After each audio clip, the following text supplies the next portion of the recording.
Di sini, pelakunya mengucapkan kata-kata yang bikin merinding. Dia bilang, "Sherry dan aku sudah menjadi satu."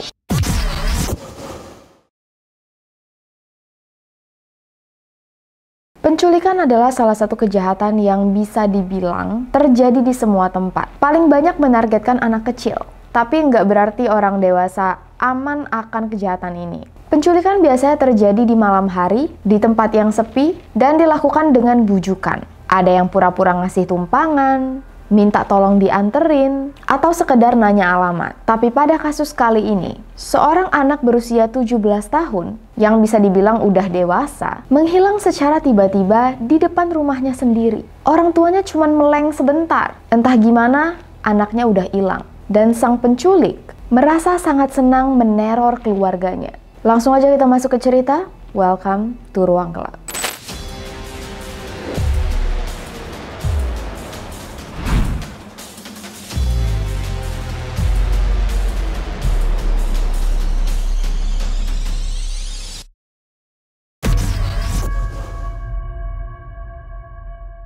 Pada 31 Mei 1985, tepatnya di Lexington County, Sharon Smith atau yang biasa dipanggil Sherry baru pulang dari sekolah menuju rumahnya. Sherry yang berusia 17 tahun mengemudikan mobil. Dari dalam ruangan kantor di rumahnya, sang ayah yang bernama Bob sempat melihat dari jendela mobil Sherry sudah sampai di depan rumah, kira-kira berjarak 200 meter dari pintu garasi. Tapi Sherry berhenti dulu di depan kotak pos. Sherry turun dan ngambil beberapa surat.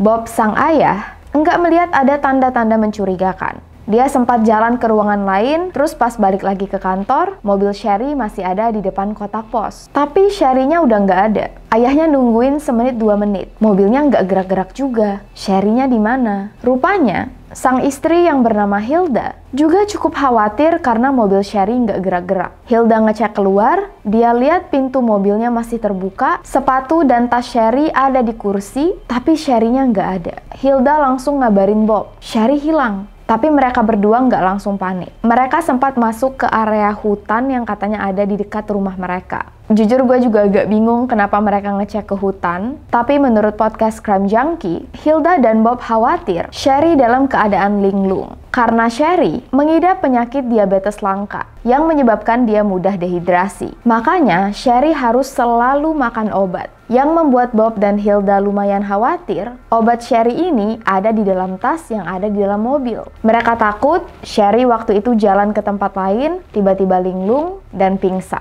Setelah nyari di sekitar hutan dan masih nggak ketemu, Bob dan Hilda langsung lapor ke polisi. Seperti biasa, polisi berusaha mencari motif. Kira-kira Sherry menghilang karena diculik atau memang sengaja melarikan diri. Menurut Bob dan Hilda, mustahil anak mereka melarikan diri. 2 hari lagi, Sherry lulus SMA. Kalau memang Sherry mau melarikan diri, kenapa nggak nunggu aja sampai dia lulus? Plus, setelah lulus sekolah, Sherry dan teman-temannya bakal liburan naik kapal pesiar. Dan Sherry semangat banget untuk pergi dengan teman-temannya ke Kepulauan Bahama. Dan setelah mendengar penjelasan ini, polisi setuju. Kayaknya nggak mungkin Sherry melarikan diri. Obat-obatan, tas, dompet, semuanya juga ada di dalam mobil. Jadi secara resmi, Sherry dinyatakan menghilang karena diculik.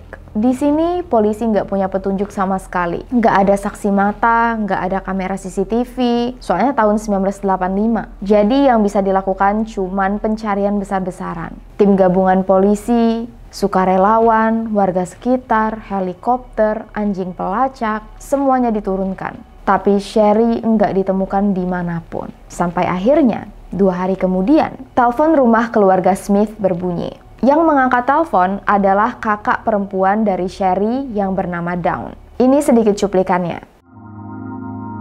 Hello? This thing got out of hand, and all I wanted to do was make love to Dawn. I've been watching her for a couple of weeks. To who? I'm sorry, to Sherry. Dawn, I hope you and your family forgive me for this.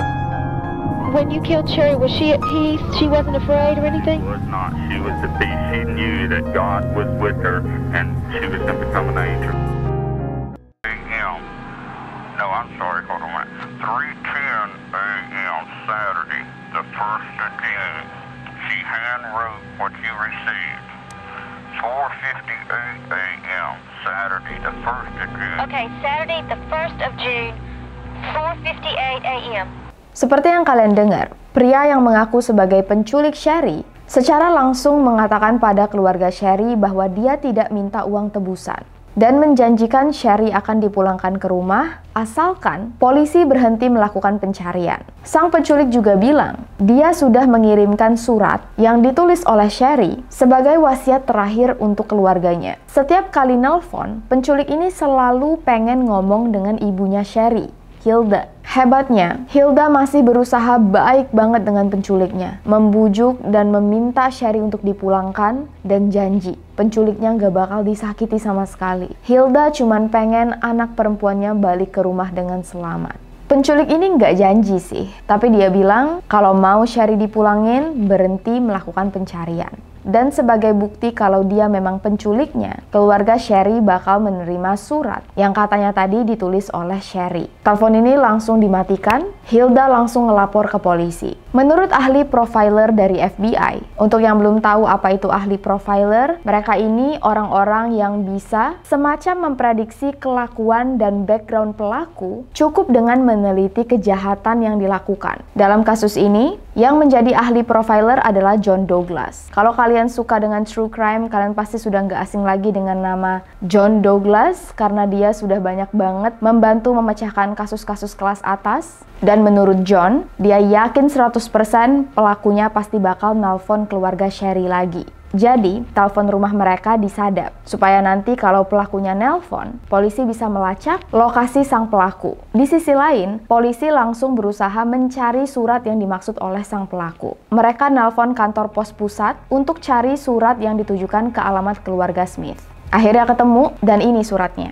Menurut Hilda dan Bob, tulisan ini memang tulisan Sherry. Isi suratnya panjang, tapi intinya, Sherry bilang dia menyayangi semua anggota keluarganya dan dia berharap kasus penculikannya ini tidak akan melukai keluarganya. Sherry juga minta kalau memang dia nanti meninggal, untuk nanti kalau dikuburin, tangannya diminta untuk ditaruh di depan dada sambil seolah-olah berdoa. Pokoknya isi surat ini tuh sedih banget guys. Dan inilah yang membuat polisi percaya dan yakin pelaku yang menelpon memang adalah pelaku asli. Percaya atau enggak, setiap kali ada kasus penculikan, sering banget ada orang yang pura-pura jadi penculiknya dan minta duit. Bahkan dalam kasus Sherry, polisi menangkap 4 orang yang meneror keluarga Smith, minta uang, ngaku-ngaku sebagai penculik. Untungnya mereka semua langsung ditangkap dan ya dimasukin ke penjara. Oke, balik lagi ke cerita. Sekitar jam 8 malam, masih di hari yang sama, pelaku nelpon lagi, nyuruh Hilda untuk jelasin apa aja yang ada di dalam surat untuk memastikan suratnya memang sampai. Di sini, pelakunya mengucapkan kata-kata yang bikin merinding. Dia bilang, Sherry dan aku sudah menjadi satu. Became one soul.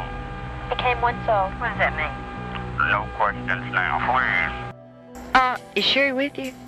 Sherry is now part of me. Physically, mentally, emotionally, spiritually, our souls are one now. Your souls are one now with Sherry? Yes, and we're trying to work this out. So please do what we ask. Secara fisik, mental, dan spiritual. Ini adalah kehendak Tuhan. Waktu Hilda nanya, maksudnya apa Sherry dan kamu sudah jadi satu? Penculiknya bilang, jangan banyak tanya. Pokoknya dia minta pencarian untuk dihentikan dan kecewa karena polisi masih melakukan pencarian. Pelakunya juga bilang, kalian tuh nyarinya di tempat yang salah, yang mana bisa ketemu. Dan selama percakapan terjadi, polisi berusaha untuk melacak dari mana telepon ini berasal. Waktu lokasinya sudah didapat, diserbu oleh polisi, pelakunya sudah hilang. Entah gimana, penculiknya sudah tahu dia dijebak, makanya dia nggak ngomong panjang lebar dan langsung lari. Besoknya, penculiknya nelpon lagi. Dia menjelaskan kronologi bahwa Sherry diculik tepat di depan kotak pos dan ditodong dengan pistol. Sherry dia bawa ke suatu tempat dan sekarang mereka sedang bersenang-senang. Tapi kali ini, penculiknya pengen ngomong dengan Dawn, bukan dengan Hilda. Kalau kalian masih ingat, Dawn ini kakak perempuannya Sherry.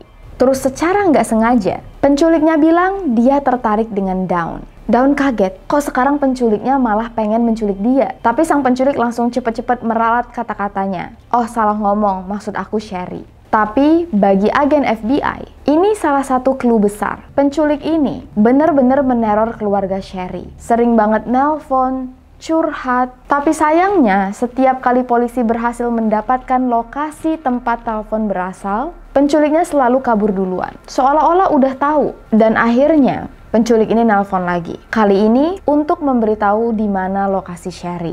Sang penculik menjelaskan lokasi Sherry dengan sangat rinci. Berapa radius dari jarak kota, berapa kilometer dari dalam hutan, benar-benar terperinci. Polisi langsung mendatangi tempat yang dimaksud dan dari balik pohon, mereka menemukan jenazah Sherry yang sudah meninggal. Hasil autopsi tidak bisa mengidentifikasi penyebab kematian. Kemungkinan besar karena dibekap menggunakan lakban atau karena dehidrasi. Kenapa? Karena kondisi jenazah sudah membusuk. Dan menurut dokter, Sherry dibunuh 2 jam setelah menulis surat. Yang berarti selama ini penculiknya bohong. Dia bilang Sherry masih hidup padahal sudah meninggal. Enggak diketahui dengan jelas apakah Sherry diperkaos atau tidak, tapi pihak kepolisian hampir yakin 100% pemerkosaan terjadi. John Douglas mulai menganalisis kira-kira seperti apa sih karakter pelakunya. Menurut John, karena pelaku selalu memakai alat pengubah suara, kemungkinan besar pelakunya adalah tukang listrik atau orang yang memahami listrik. Kemungkinan sudah pernah menikah tapi cerai, sudah sering melakukan pelecehan seksual, sudah pernah melakukan pembunuhan, sudah pernah melakukan penculikan. Tapi siapa pelakunya? Polisi nggak punya petunjuk sama sekali. Surat yang dikirim oleh Sherry dikirim ke laboratorium untuk diteliti apakah ada sidik jari atau hal-hal lain lah yang bisa memberikan petunjuk. Cuman sejauh ini, waktu itu, hasilnya masih nihil. Satu-satunya harapan polisi, penculiknya bakal nelpon lagi. Jadi, mereka merencanakan taktik untuk menjebak sang pelaku. Cuman nih, pelakunya nggak pernah nelpon lagi. FBI menyarankan keluarga Smith untuk melakukan peringatan pemakaman besar-besaran. Karena bisa jadi pelakunya datang. Karena kalau kita lihat nih, pelakunya tuh seneng banget menempelkan dirinya ke keluarga Sherry. Waktu pemakaman diadakan, polisi mengamati satu persatu orang yang datang. Tapi nihil. Gak ada yang mencurigakan. Dan pelakunya masih gak nelpon. 2 minggu semenjak Sherry menghilang, giliran anak berusia 9 tahun yang bernama Debra Helmick yang menjadi sasaran. Debra waktu itu lagi main di depan rumahnya bersama adik laki-lakinya yang bernama Woody, 3 tahun. Awalnya, mereka dijagain oleh ayah mereka. Tapi sang ayah sempat masuk ke rumah sebentar, dan gak lama kemudian dengar suara anak laki-lakinya teriak. Tapi gak langsung khawatir, karena dia kira ya namanya anak-anak main pasti teriak-teriak. Cuman gak tahu kenapa, feelingnya gak enak. Jadi dia keluar, dan dia ngeliat Woody sudah tersungkur di semak-semak sambil nangis. Ayahnya nanya, "Kamu kenapa?" Tetangga di sebelahnya yang bernama Ricky panik. "Pak, anak perempuan Bapak tadi dibawa oleh pria asing, Pak." Untungnya, Ricky tahu ciri-ciri pria yang menculik. Dideskripsikan sebagai pria berkulit putih, rambut coklat susu, pakai kemeja tanpa lengan, celana pendek warna putih, dan plat mobilnya berawalan D. Sang ayah langsung ngejar pakai mobil. Sempat keliling-keliling beberapa kali, tapi jejak mobil yang membawa Debra sudah hilang. Waktu pihak kepolisian menerima laporan ini, mereka sempat ragu apakah kasus ini ada hubungannya dengan kasus Sherry atau enggak. Soalnya, lokasi rumah Debra dan Sherry cukup dekat. Pihak FBI mulai mikir keras, gimana caranya biar penculik Sherry nelpon lagi supaya bisa ditanyain nih, Debra itu korbannya juga atau bukan. Didapatkanlah ide. Ingat waktu penculiknya bilang dia pengen bersenang-senang dengan Dawn? Terus awalnya cuma mau ngomong dengan Hilda, tapi sekarang selalu ngajak ngobrol Dawn? Menurut FBI, kayaknya penculiknya juga suka dengan Dawn. Kalau dilihat-lihat nih, fitur wajah Sherry dan Dawn mirip banget, ya namanya juga kakak adik. Nah, wajah Debra juga mirip dengan Sherry, sama-sama bermata biru, rambut pirang. Jadi, FBI mencoba memberikan saran. Mau nggak Dawn ditampilkan di televisi untuk menceritakan kisah tentang hilangnya Sherry? Acara ini bakal ditayangkan besar-besaran, supaya penculiknya juga nonton dan tertarik untuk nelpon lagi. Ibaratnya kode lah, biar penculiknya kangen. Dawn setuju, dia tampil di televisi, sesuai dengan apa yang diminta oleh FBI. Waktu setelah ditayangkan, penculiknya beneran nelpon. Dan kalian tahu apa yang dibilang oleh penculiknya? "Dawn, kamu tunggu aja. Giliran kamu itu bisa besok, bisa bulan depan, bisa tahun depan. Pokoknya kamu gak bakal pernah aman." Bayangin, waktu itu Dawn baru aja kehilangan adik perempuannya, terus sekarang dia juga diancam. Nah, penculiknya sendiri akhirnya bilang, "Kamu kenal dengan Debra? Itu anak 9 tahun yang hilang, dia juga bakal aku bawa ke surga. Dugaan polisi dan FBI benar. Debra diculik oleh penculik yang sama. Berhubung keluarga Debra nggak punya telepon, si penculik selalu menelpon keluarga Smith.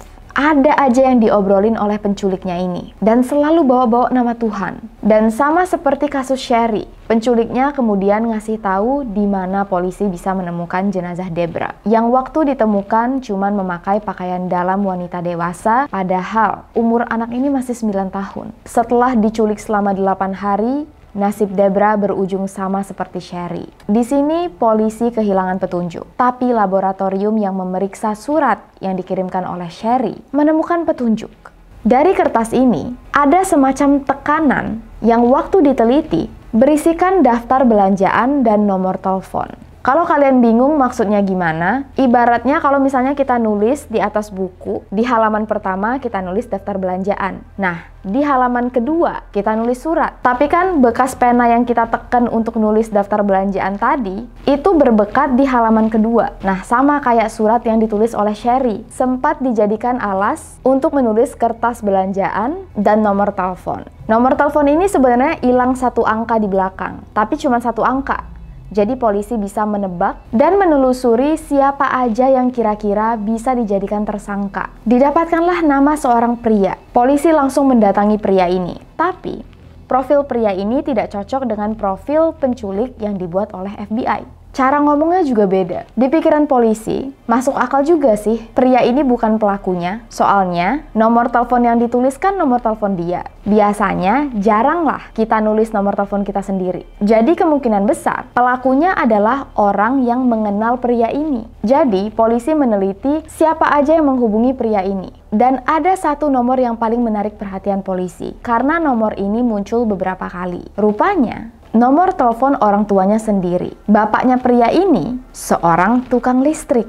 Tinggalnya deket banget dengan tempat lokasi jenazah Debra ditemukan. Polisi yakin 100% mereka berhasil menangkap penculiknya. Tapi lagi-lagi, waktu polisi mendatangi rumah pria ini, rupanya pria bernama Robert ini baru aja pulang dari luar kota. Selama 6 minggu, dia ada di kota lain. Jadi enggak mungkin dia pelakunya. Polisi ngerasa udah deket banget nih nangkep pelakunya. Tapi kenapa masih bisa salah orang? Polisi yang mulai putus asa mulai menanya-nanyai Robert. Kira-kira dia kenal nggak ya dengan orang yang mungkin bisa jadi adalah pelaku dari penculikan dan pembunuhan ini? Polisi menjelaskan ciri-ciri pelaku, mendengarkan semua rekaman telepon. Dan saat itulah Robert terdiam. Dia bilang, aku tahu siapa pelakunya. Selama Robert dan istrinya pergi keluar kota selama 6 minggu, rupanya Robert minta seorang tukang listrik untuk ngejagain rumahnya. Jadi rumah itu nggak kosong. Tukang listrik ini bernama Larry Gene Bell. Polisi langsung mengecek background Larry. Dan kalian tahu, Larry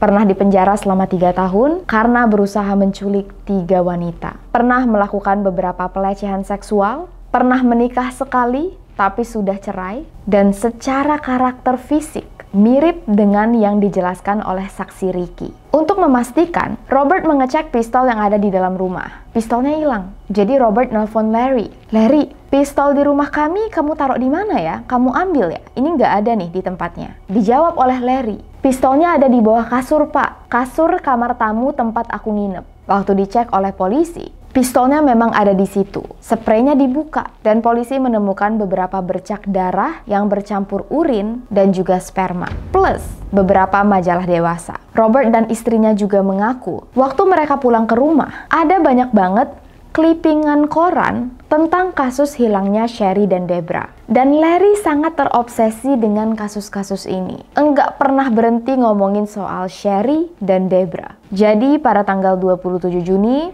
2 minggu semenjak Debra hilang, Larry ditangkap oleh polisi. Polisi menemukan banyak bukti yang sangat kuat untuk membawa Larry ke persidangan sebagai pelaku. mulai dari rambut pirang yang ditemukan di dalam toilet, sekumpulan pakaian dalam wanita dewasa yang modelnya mirip banget dengan pakaian dalam yang ditemukan terpasang pada jenazah Debra. Dan rupanya, di beberapa telepon terakhir, Larry nggak menggunakan alat perekam suara. Jadi, suara teleponnya dengan suara aslinya ketahuan banget sangat mirip. Udah nggak bisa terbantahkan lagi. Larry diinterogasi habis-habisan, tapi dia tetap nggak mau ngaku. Pengacaranya mencoba untuk mendapatkan keringanan hukuman dengan mengatakan bahwa Larry memiliki masalah kejiwaan. Cuman menurut para psikolog, Larry hanya berpura-pura sakit jiwa. Atas semua aksinya, Larry dijatuhi hukuman mati. Dia dieksekusi dengan kursi listrik pada tahun 1996 dan diduga memiliki 3 korban lain. Cuman sayangnya, polisi nggak punya banyak bukti yang bisa membuat Larry juga diadili atas 3 kasus ini. Dan itulah kasus penculikan paling besar yang pernah terjadi di Lexington County. Percaya atau enggak, kasus ini beneran nyata, melibatkan orang-orang yang nyata seperti kita.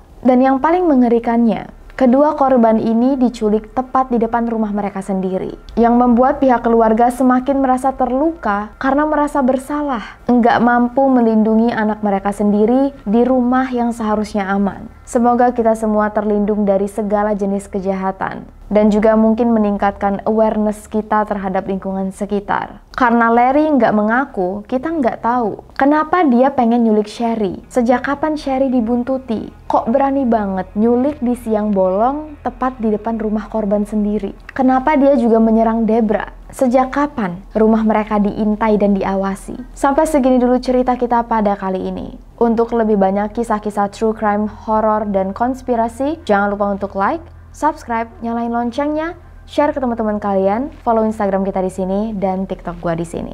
Lebih dan kurang gua mohon maaf dan thank you so very much atas semua dukungan kalian yang baik-baik banget. Seluruh responnya mulai dari di komentar, DM, TikTok, dan gua berusaha untuk balesin DM kalian satu persatu. Kalau ada yang kelewatan, gua mohon maaf. Kalian itu bener-bener mood booster banget. Okay, I'll see you guys in the next video. Please, please, please, please stay safe, take care, and stay alive.